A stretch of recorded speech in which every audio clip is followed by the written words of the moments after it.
Well, welcome to another day where we get to talk with a wonderful ministry marketplace leader practitioner on the practical tool that will help you in your nonprofit and your ministry. And so today I have the honor of talking with someone who I found just very interesting in one of my first meetings with him. And this is Alex Kim, who is former executive of Enterprise Solutions for Smart Cities. So Alex, welcome.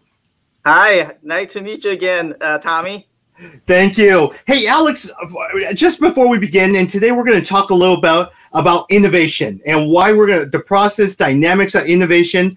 Before we do, can you share a little bit about yourself and your journey, Alex?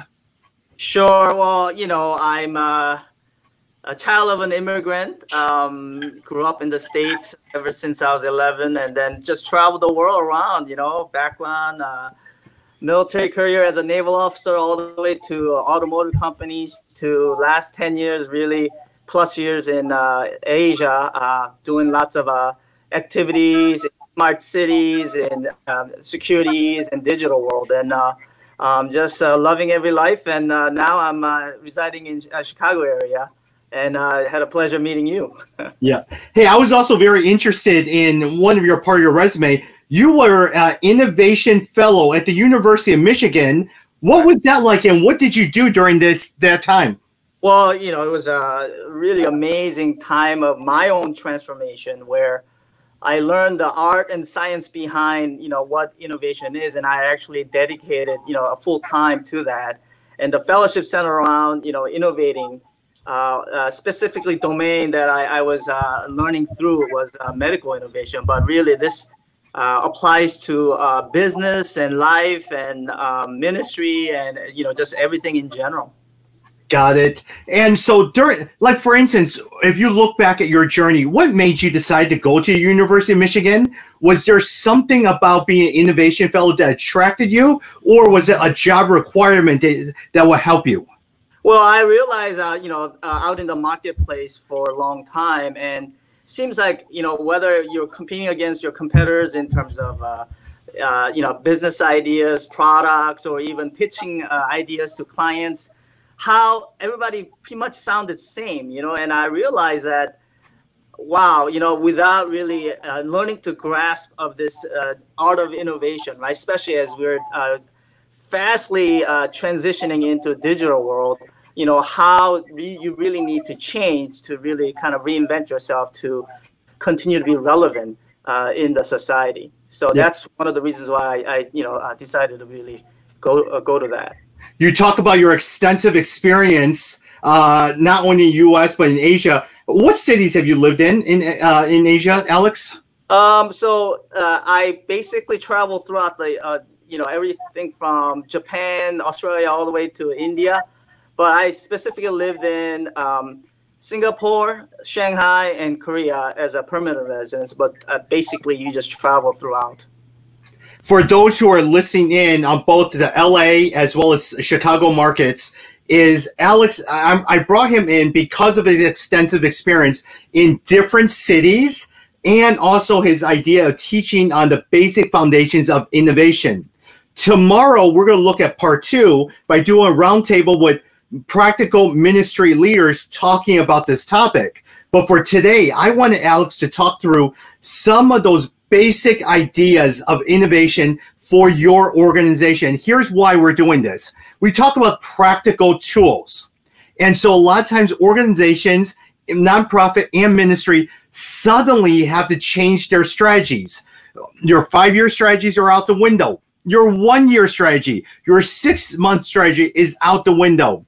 You're dealing with cash flow. You're pivoting from everything that some of you are doing. Some of you guys are completely moving all of your work, mentoring, face-to-face events, all the way to online. Is that going to last? How do you innovate new ideas? How do you decide which ideas to use? How do you test it? So that's where I'm hoping, Alex, through your seminar today, you will solve all of the problems for other ministries that will be listening to this. I think you're too generous, but I think if I can help in any way to really help someone along in their ministry, it will be my dream come true. So yeah, and And Alex, I mean, even as we talk, you live in Northbrook, you attend a church, and there is one thing about just volunteering at church, but we are taking your skills, your experience, professor, marketplace leaders, your experience, your education at the University of Michigan, all of these, and then applying it to a problem that these ministries and nonprofit has. And so it's great, even though a lot of times you're not a pastor, but this is how God has designed you to take those skills to apply it for a gospel setting. Well, it would be my pleasure to really help with my content here to really help somebody in that journey. Yeah, so it's my pleasure. And thank you for inviting me. Thank you, Alex. With that said, I am going to disappear, but I'm still going to operate your PowerPoint. And then from that point on, I will come back after you're done for some Q&A, okay? Sure, thank you. All right, so as soon as I remove myself, you can start teaching, and I will control the PowerPoint. Okay, thank you. Well, hello, everybody. Again, it's just my pleasure seeing everybody. Although I cannot see you, but virtually, we are all in one in Christ. And I hope today I'm just trying to help with a little bit of knowledge that I know about innovation and see, how I can help you along your journey in your ministry, in your life in general. So I just want to talk about today, really the state of the world and the new order that we're embracing. There's many things that's been happening. So, if we could go to page 2, Tommy, then I'll go ahead and start my content here, or the speaking. So here, first I want to lead with, again, a lot of my knowledge comes from business world. And so, but of course, I center around innovation. And I really want to kind of emphasize some of the key things that we could maybe translate that into our ministry and in our gospel ministry. So if we start looking at the companies in general, right, you could see from this chart, back in the 50s, the average lifespan of a Fortune 500 company was 60 years.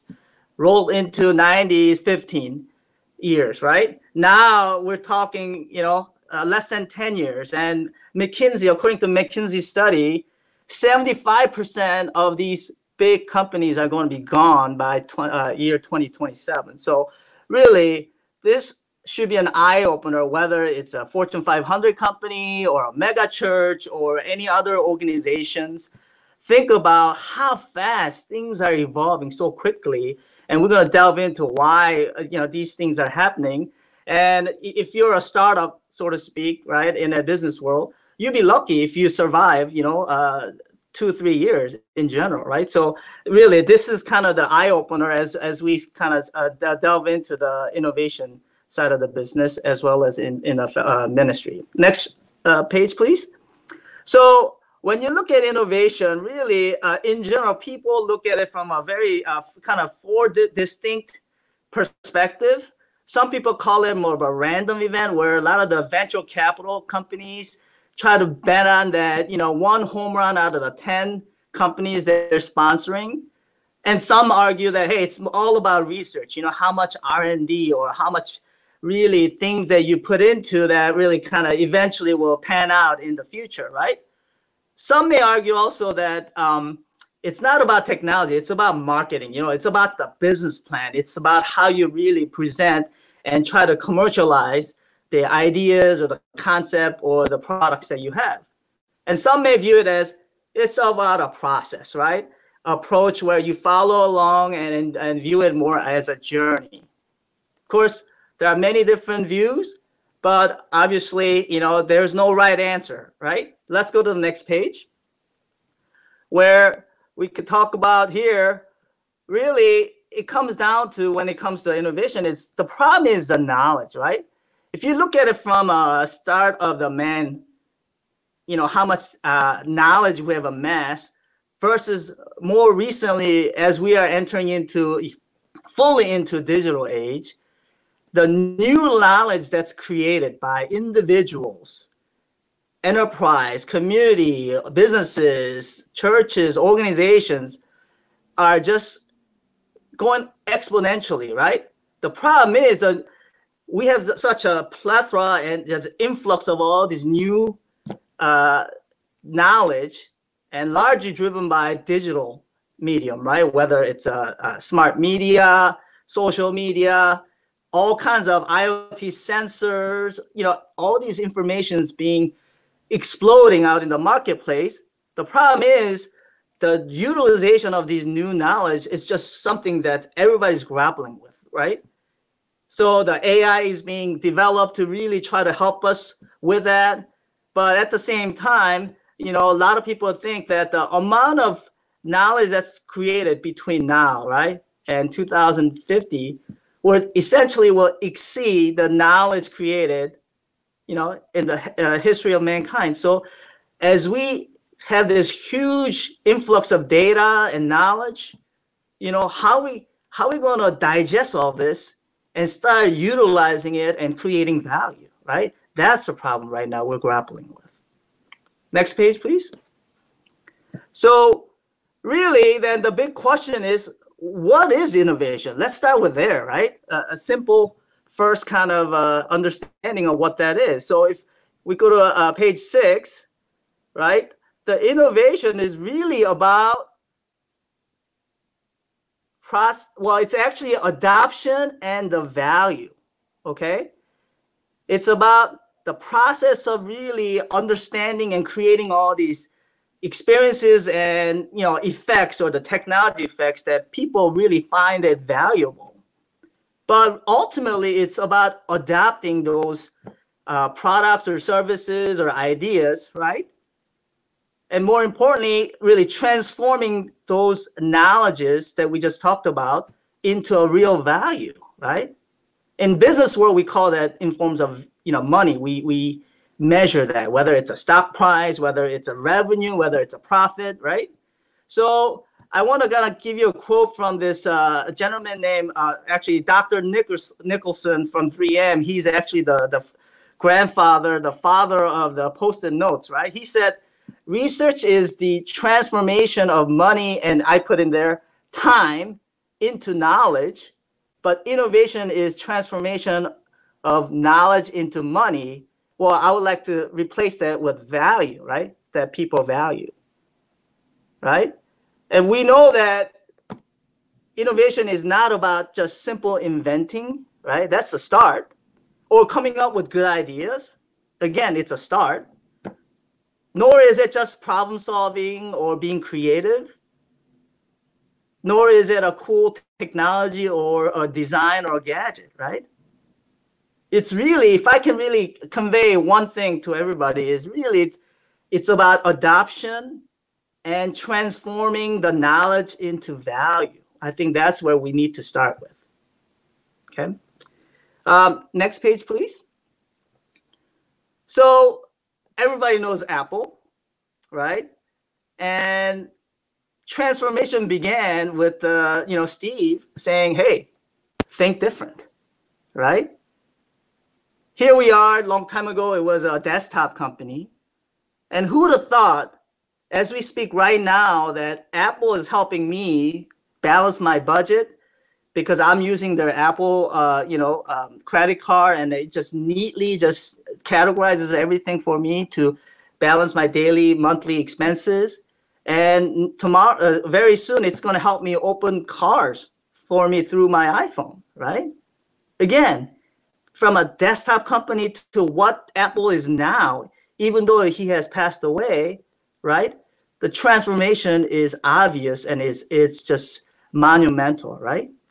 But in the Christian perspective, then, if you guys recall, right, Nicodemus came and middle of the night, right, and then Jesus said, in order to be, reach the kingdom of heaven, he said, you got to be born again. And Nicodemus just like saying, "What do you mean born again?" Right? And Jesus' challenge to all of us is, "Are you born again?" Right, Nicodemus or Alex. And basically, Jesus is challenging all of us to really transform our minds, right? The way he sent his only son to really, through the mercy and grace, and the rest is history as to how we need to think like Jesus, right? So let's go to the next page.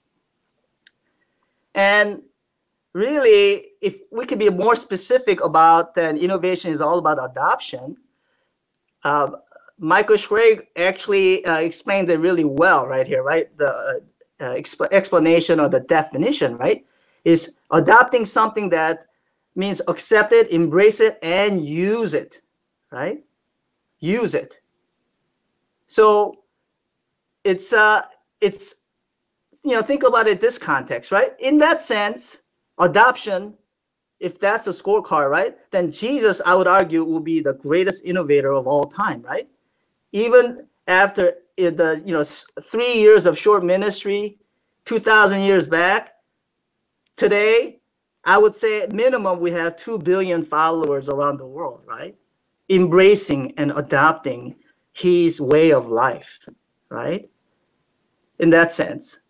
So really, going back to Michael here, saying really nothing happens until something gets bought or adopted or used, right? And really, innovation is not really innovation until customers or clients or users really adopt, and it's not a self-designated term. Just because I say I'm an innovator does not mean I'm an innovator. It's the scorecard is other people adopting your product, your service, your ideas, right? And embracing it, throughout the long periods of time. That's really what innovation is about. So if I can really leave away with the one sentence, it's innovation is all about adoption. Next page, please. So digging a little bit deeper into then what is adoption is really in terms of scorecard, right? So again, since we're on the Apple topic here or the example, I would argue back in 2007, iPhone was not only a category killer, but it was a blockbuster innovation. And typically speaking, it's less than 1% of any new ideas or products like that really be successful, such as the iPhone, right? But even iPhone becomes incremental. So if you can see, from original iPhone to now, what are you up to now? In this fall, it will be iPhone 12. So that's a 12th iteration of a product replacement or incremental innovation rather than blockbuster innovation, right? But sad to say, most of the new products or ideas really fail, right? 95% will not make it to that, we call it the valley of the shadow of death, right? So in terms of ministry also, then we need to think in the context of, okay, if the scorecard is adoption, right? What are the fruits of my transformation, maybe perhaps my ministry, and how are they bearing fruits? Are people that I'm witnessing to, addressing to, are they adopting what I'm trying to convey to them? Yes. So if we go to next page, 10. So now then speak a little bit more about then who innovates, right? Who are the innovators, right? What are some characteristics or the persona of these innovators, right? I would argue innovator really truly understand not the current mind of consumers or adopters, but the mind of the future. Like if you're asked, right, 15 years ago, do a market study and say, concept of an iPhone, people will not be able to articulate that concept, right? Steve Jobs and the crew actually thought in advance for us the mind of the future consumer. Yes? And Steve Jobs knew and understood the technology's effect on what is possible and how these things make a difference, as a smartphone, right? How that's going to really impact the end users going forward, okay? So innovators understand and envisions the new future and how to really get there. Yes, sometimes it's an iteration and multiple iterations, but they have the vision and the eyes on the horizon. Okay? And also importantly that most innovators desire impact. Okay? And it's not always about money, right? And if you ask Apostle Paul, perhaps he understood this concept, right? You know, when he had his own transformation, he understood taking risk for the gospel and bearing fruits for the born again, right? As a born again Christian, right? He was in a shipwreck, flogged, in jail, right? Just chased out of cities, bootstrap budgeting to go place to place, just like Lewis and Clark. He knew about taking risks. But more importantly, he had an intense desire for the gospel's impact to the society, right? To the Gentiles. Let's go to the next page. You guys all know Picasso, right? He definitely was an innovator, right? You can see from his picture at age of 14, he was already a prodigy, you know, in terms of art, right? And he got bored. And then, but after, you know, trying different concepts and really opening his eyes and thinking out of the box, he's the one who came up with this concept called cubism, right? But that idea really didn't declare a cornerstone of modern art until recently. And you can see from his quote there, it took me 4 years to paint like Raphael, but a lifetime to paint like a child, right? And why child? Because child always thinks out of the box. Nothing's in a box, right? Even Jesus says, you know, to enter the kingdom of heaven, you got to have a childlike faith, right? Throw away all the rules and regulations and think in a pure sense. Let's go to the next page. So where does this innovation happen then? Maybe, you know, what is kind of like the framework or perhaps the, you know, the process of how we should look at things, right? So if you can think of like from left to right here, you have an idea or a ministry idea or a concept or perhaps a product, right? You see what I call unmet needs and desires, right? So typically, you know, let's say you come out with Post-it notes, there must have been some kind of unmet needs or desires that the Dr. Nicholson saw that he wanted to really discover and, you know, find opportunities for. Typically in the innovation world, when there's a workaround or somebody jerry-rigging, that's an immediate sign, telltale sign saying, hey, we need to look this into further. Why is this person jerry-rigging or, you know, changing things around from an original product or original process? There must be an additional need that we're not satisfying through that, right? Here, from that perspective, when the opportunity like that happens, we have to think very divergently, as very open-minded as possible, right? And explore every open mind solution possible, really understanding about that specific needs and desires and why, right? Ask 5 times, like a child.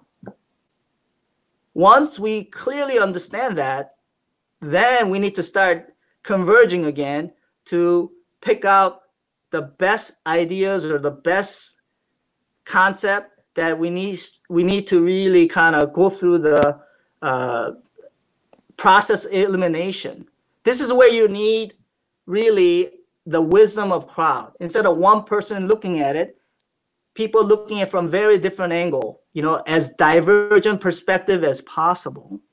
At the same time, we have to start thinking about the solution space. So that's where, as we're from diverging ideas to now converging on ideas, 1 or 2 or 3 key ideas or the concept that we want to hone in on, we have to go as divergent as possible on number of possible solutions to solve or address that unmet need or desire. So you can see in the middle, that circle is where that those two divergent as well as convergent ideas meet through the wisdom of crowd, and then we finally then start selecting the best solution to take it to the ministry or the marketplace, right? So broadly speaking, there's an opportunity exploration phase, there's an opportunity assessment phase, there's a solution identification phase, which happens simultaneously along with that. And then finally, we have the implementation validation phase. And it could be for some people as short as 3 months all the way to a couple of years, depending on the complexity and the scale of the idea and the concept.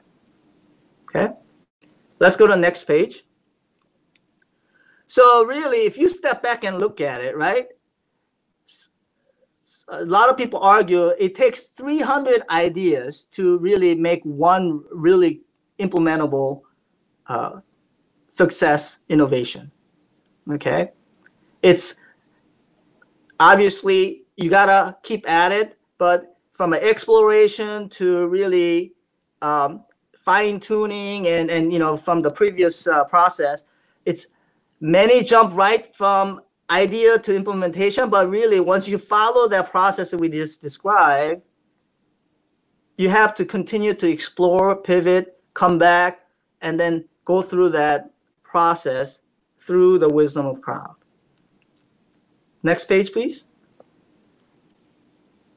So more specifically then, the dynamics of how that happens is front end, you have these concept, ideas phase, and then, you know, in the business world, we call it new product development phase, right? And then as you do a quick launch, whether you find the lead customer or lead market or lead community that you want to test out your concept, the speed of adoption is very important scorecard to keep an eye on. And then quickly assess whether are you making traction and you think this is going to en route to become a blockbuster, or it's going to be a failure. And then as you fail more and more and you pivot, then eventually, hopefully you'll land on something that hopefully will be a blockbuster, right? And again, the telltale sign is the increase in adoption and the rate of adoption. All right. Page 15, please.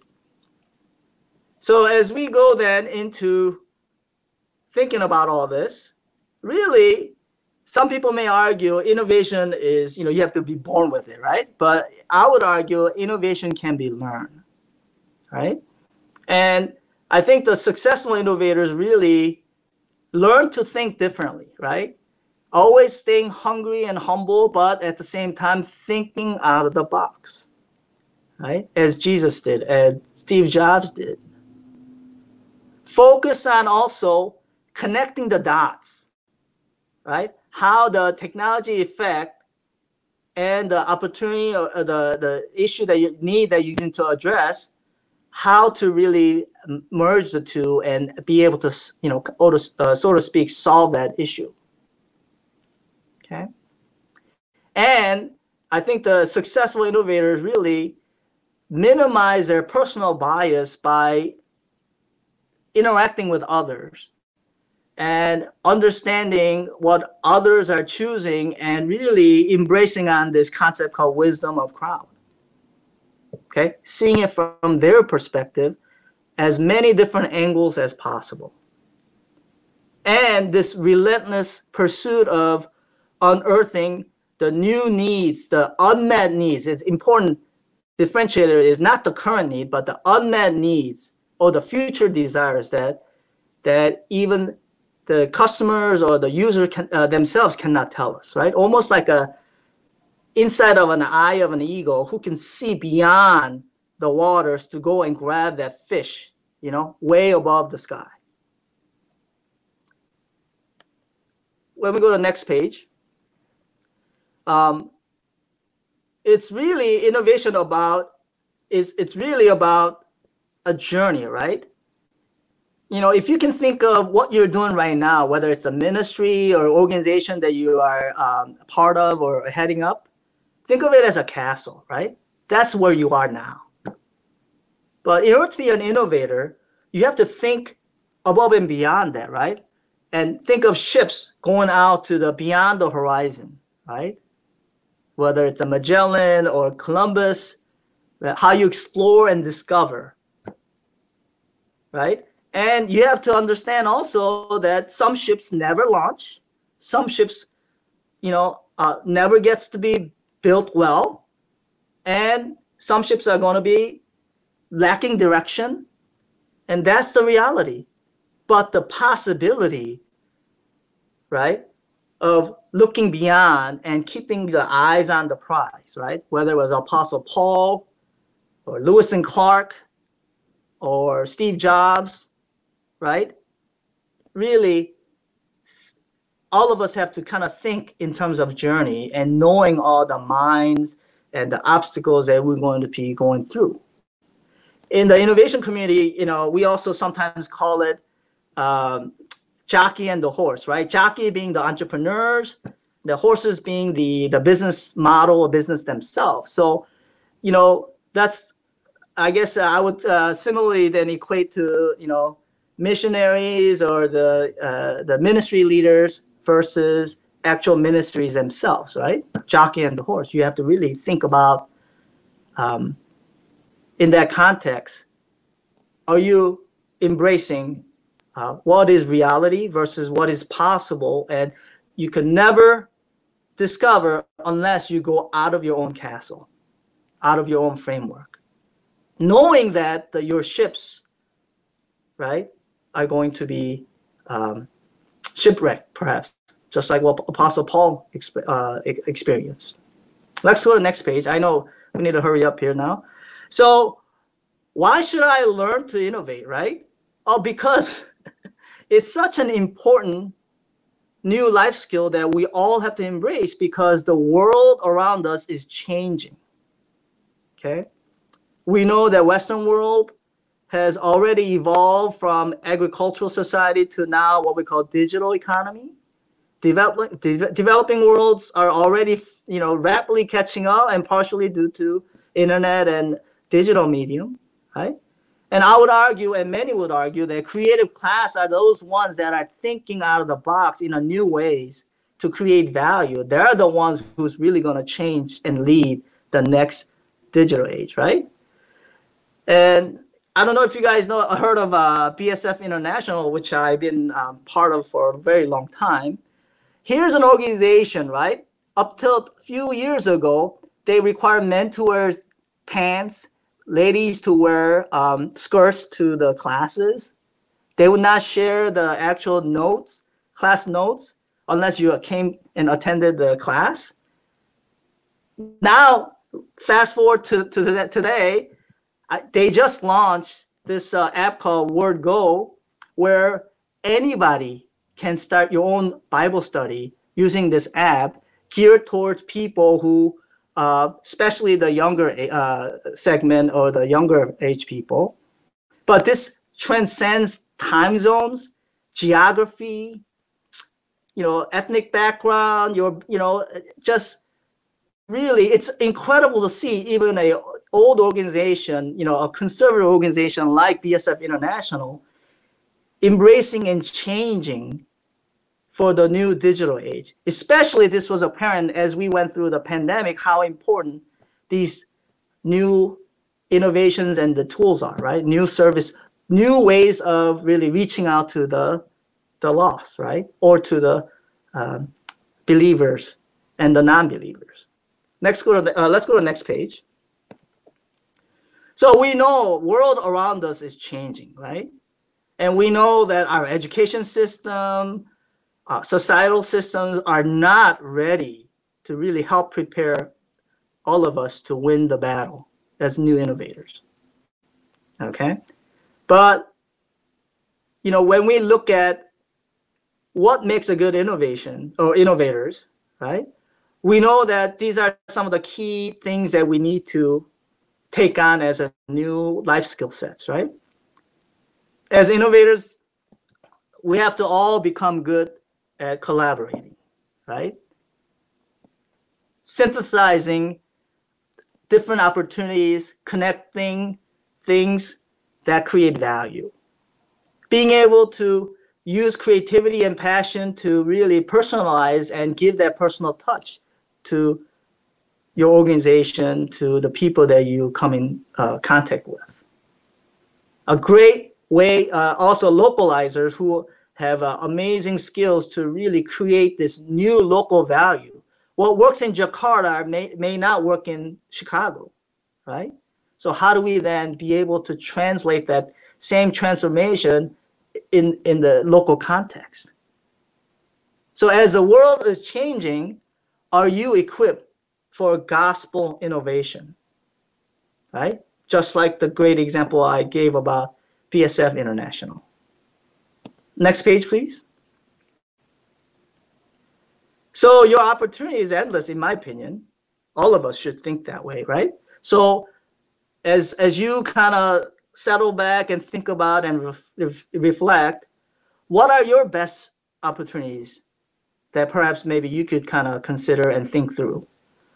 What change do you want to make in this world, in your world, right? Whether it's your job, organization, or community, or beyond, right? And really, it's about getting started, doing something about it, right? Understanding the effects of the technology, whether it be that or understanding and building the knowledge community, that what you know as a platform, and then who do you know? How do you connect with those people? How do you bring together communities, right?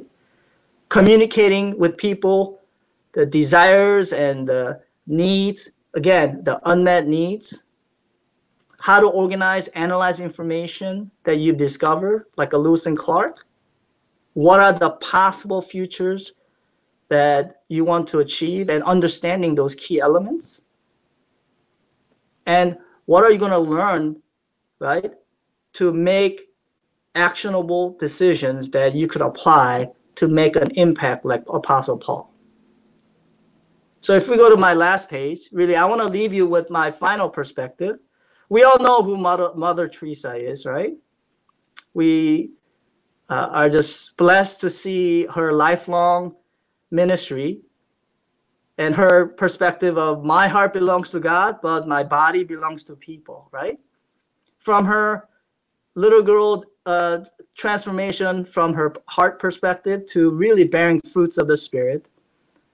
And of course, one of my favorite verses, James 2:26, right? Body without spirit is dead, but so is faith without deeds is also dead. So I think I want to just leave you with that perspective. And I thank you for, just allowing me to share this concept with you. And I hope the best of luck in all your ministries. Thank you.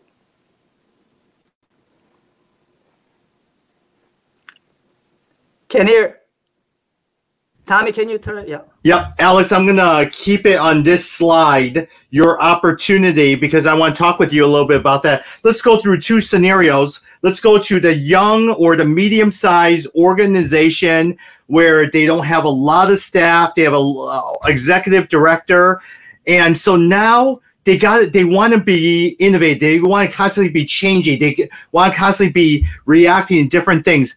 How do they start? Does this individual executive director or president of a medium-sized organization, should they meet with their team every week to look at opportunities? Should they have some set time to do that? And then at what point do they launch ideas? Do they have a volunteer to help out? Do they need to hire a part-time staff dedicated? What's your opinion, thoughts? Sure. Great question. How about we go to page 12, and then I'll continue to talk about that. So really, to be honest, there's no right way or the wrong way, right? It's really about the intense desire to really commit to this process.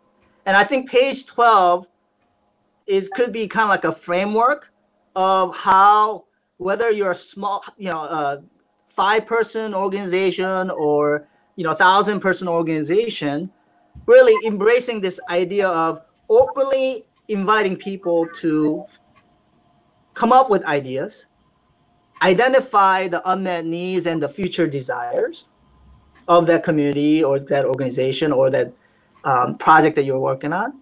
And then whether you call it a weekly meeting or a monthly or something that's regularly scheduled to discuss and kind of flesh out from a very different divergent thinking perspective. And then you start having a agree process to leverage the wisdom of crowd to start narrowing it down to 1 or 2 or 3 or 4 or 5 key ideas or best concepts to move forward with it, and having this kind of mindset in mind. As long as you are committed to this, I think you'll be. So it requires a discipline at the commitment and discipline. At the same time, open mind to really use this as a journey. Hey, and Al, going with what you were just saying, you mentioned 4 or 5 ideas. Is 4 or 5 ideas too much? Should you just go with one idea and see where it goes and then go to the next idea? Or can you balance 2 or 3 ideas at once? So, again, I would try to collect as many ideas as possible, right? Okay. It could be 50, it could be 100, it could be 300 plus, depending on the size of the organization as well as, the enthusiasm of the individuals. Once you narrow it down to, let's say, 5, I will pick 1 or 2 to really start taking it all the way through, right? And then once that 1 or 2 doesn't pan out, then you pivot immediately to either change that or come back to that 5 that you initially thought as best ideas, right? So I would have some kind of process in place to think about it in that context. And then as a budget gets better or organization gets bigger, then of course then you could take on more ideas. Got it. Hey, I'm looking at that second one, opportunity space. Okay, let's say I'm an organization that is passing out Bibles in another country, or I'm working with under-resourced people. But then at the same time, I hear about this good idea. For instance, I have this friend who loves creating beehives, and through that, he makes honey. And so I'm sitting there, I think I can make some money through beehives, but it has nothing to do with my organization. Good idea or bad idea, Alex? Should I even entertain it because it has nothing to do with my organization? There's no such thing as bad ideas. Okay.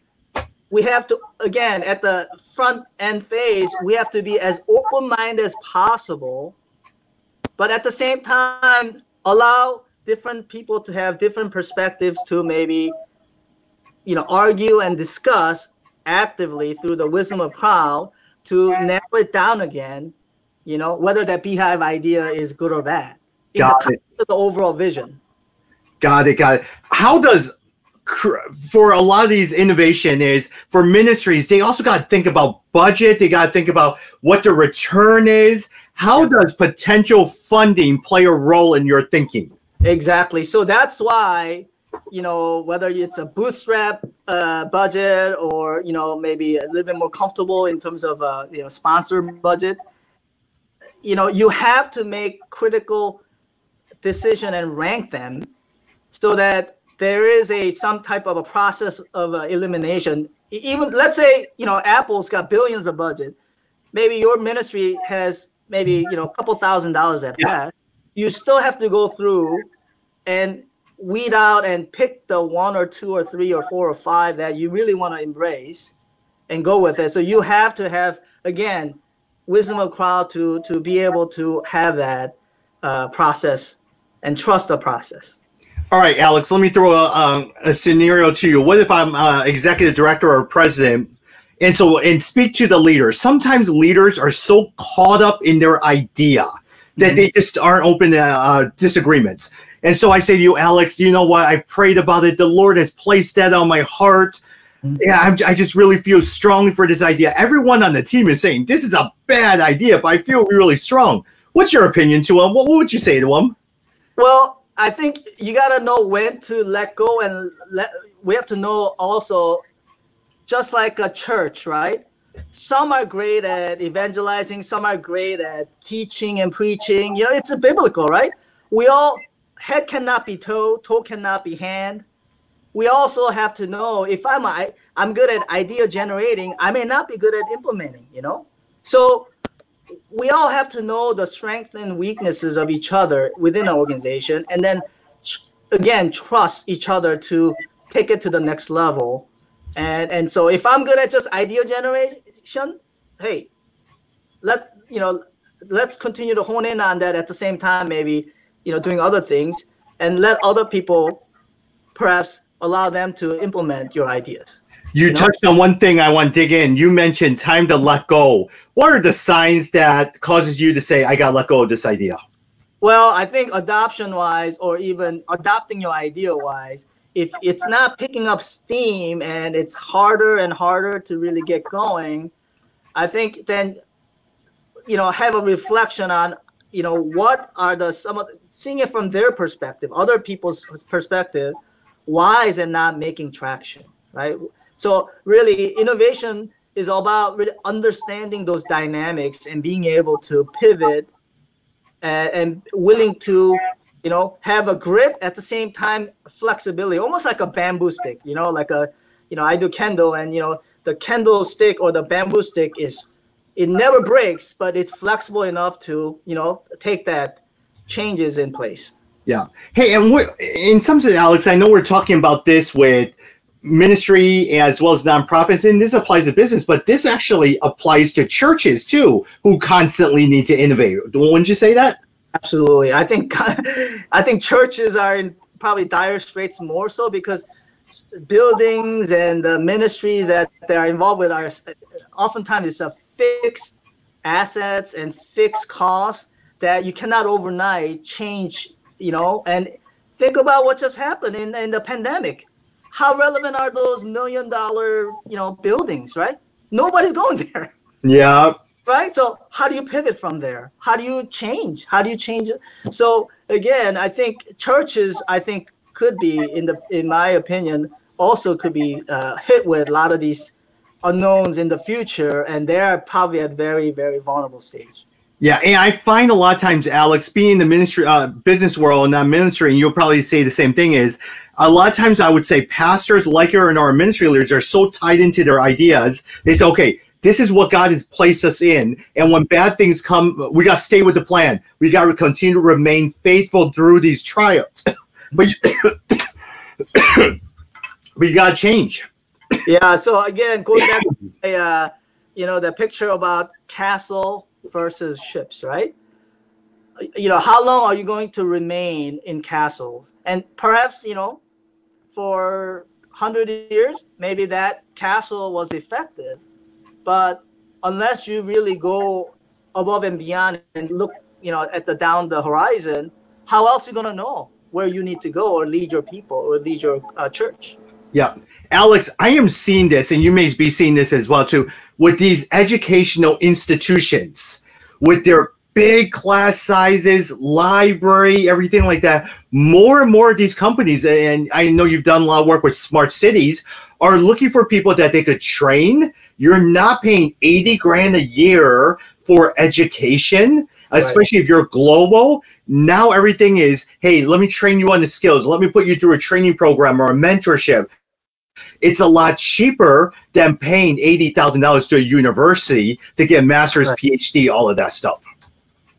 Yeah, even in the education field, things are changing so quickly, right? And even I have children who are attending right now colleges that saying, why am I paying $35,000 if I'm not even going to school and I have to take online classes, right? My daughter just got into medical school and she may be going online for first year. I'm like, she's saying, why am I paying all this money, right? Correct. So even from a consumer perspective or the student's perspective, they're saying, you know what? Common sense doesn't cut it here. Why am I paying all this money if I'm not even doing this? So yeah. And I think the biggest conversation, Alex, is this whole idea of innovation for ministries. More and more donors I talk with want to see ministries develop a for-profit initiative. They say, hey, look, you're so dependent on donors. Look at what happened with the COVID. All these donors suddenly are struggling, or they have to extend their giving to more ministries that are in need. There's not enough funding to go around. Christian foundations don't have the flexibility during this COVID. Or can you create a for-profit initiative or something that creates additional revenue where you're not dependent on one donor or a couple of big donors?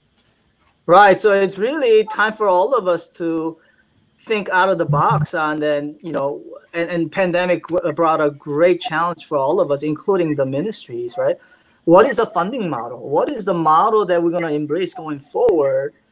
Because who knows what, if other than COVID, what else is going to hit us? That's going to disrupt the way we do our ministries, right? Whether it's a war or famine or who knows what else is going to be. Yeah, I do enjoy being in Asia a lot of times. You've lived in Singapore for a while. I go to Jakarta. I do like the creativity of some of these churches. I mean, they are creating different where they're renting out used space. They're renting out shared space. They're doing different things in order to create revenue where they're not always dependent on one donation. I do like the creativity that I see all the time. Right, absolutely. And, when you're resource constrained, I think that's when people are forced to think out of the box. So why wait till that moment happens, like pandemic or, war or some other, events, right?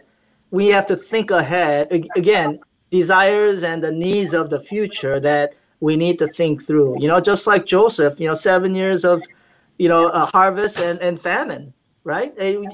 God gives us our ability to think ahead. Yeah.